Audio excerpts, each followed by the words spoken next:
A video demonstration of the Casio SE-S10 cash register from shopstuff.co.uk. Using the Casio SE-S10 couldn't be simpler. To use, simply turn the key to the reg position. Enter the amount of money the item costs, £1.99, and put it into a department. Repeat this procedure until you have finished the sale, making sure that you don't put the decimal point between the pound and the pence. When the sale is completed, press the subtotal, and this will give you a total amount on the screen. Enter the amount of money the customer has given you, in this case £10, again not putting the decimal point in the equation, and press the cash button. This will then show the change on the display and print your receipt out. The SES10 has a full-size cash drawer, meaning that it has space for 8 coins and the 4 notes, as used in popular circulation in the UK.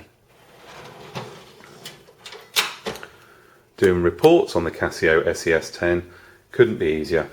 Simply take out your operator key and change for the manager key. Turn the key around to the Z position, and when ready, press the cash button. The till drawer will open and print out your report for your daily take-ins.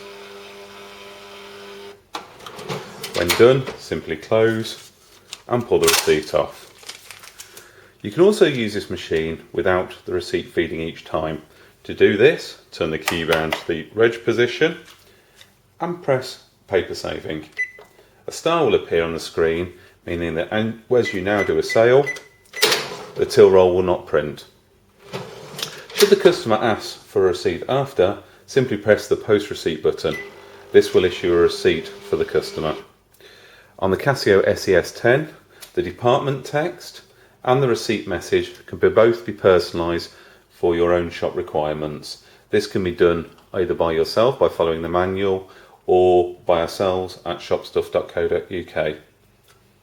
The machine takes a thermal printer, meaning that you don't also have to use ink ribbons or rollers with this machine. The machine is available from shopstuff.co.uk, as are all the thermal till rolls.